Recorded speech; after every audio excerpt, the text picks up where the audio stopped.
El ser humano no es racional. Una teoría de la razón. La razón es la proporción de algo que hay en algo.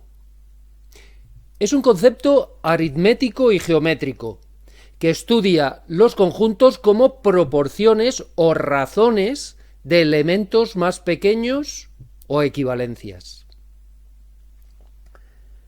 Algo es igual cuando tiene las mismas medidas en peso, área, volumen, tiempo, temperatura.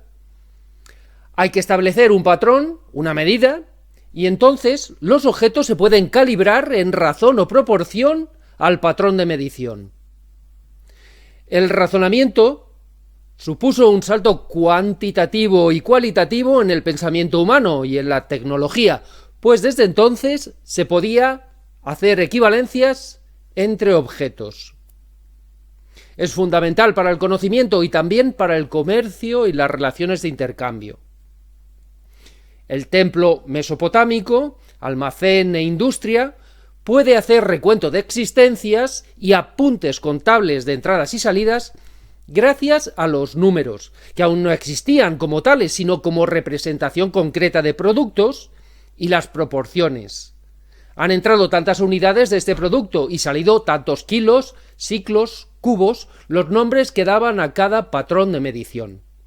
Los campesinos egipcios podían calcular el área de la tierra que cultivaban después de perderla en la última crecida del Nilo, pues la geometría les permitía hacer un cálculo del área proporcional a la anterior.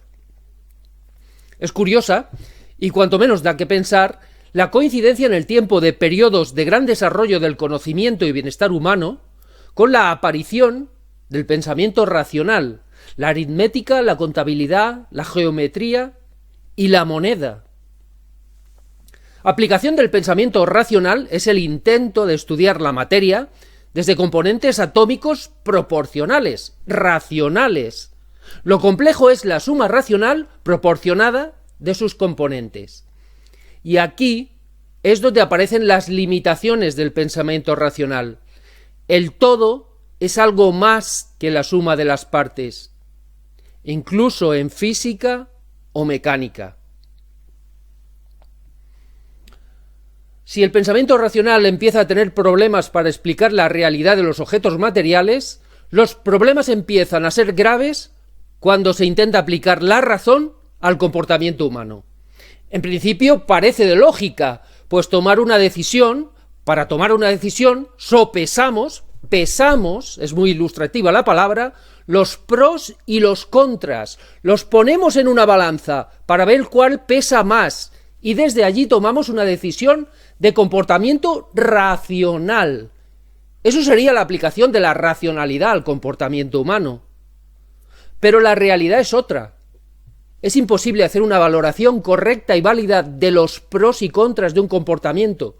No digo que algo no se puede hacer. Desde luego que se puede. El pensamiento es capaz de dar valor a las cosas y a las acciones, pero no de forma objetiva, válida para todos, no de forma precisa.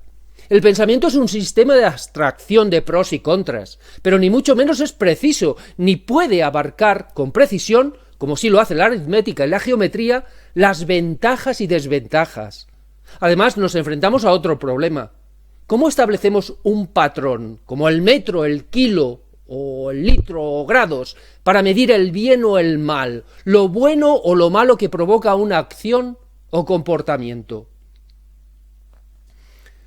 La evolución de la vida no funciona así. La vida simplemente es un despliegue lo más amplio posible de posibilidades de comportamiento en el medio. Solo aquellas que sobreviven son las más adecuadas para el momento y el ambiente.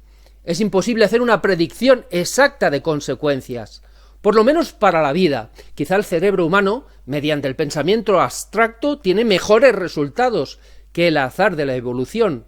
Pero la elección de los comportamientos adecuados se hace simplemente por supervivencia. Aquellos que han sobrevivido han sido los más adecuados en la resolución de los problemas medioambientales. El ser humano actúa, tiene que tomar todo el tiempo decisiones que tienen que ver con la supervivencia, y con otros logros abstractos como el placer o un deber proceder, entre comillas, derivado de una meta y asociado a ella. En cualquier caso, no son racionales, en el sentido de tener patrones de peso y medida que le dicten lo que está bien, entre comillas, un bien entrecomillado, o lo que no conviene hacer. En resumen, el pensamiento racional tiene que ver con proporciones, números, geometría.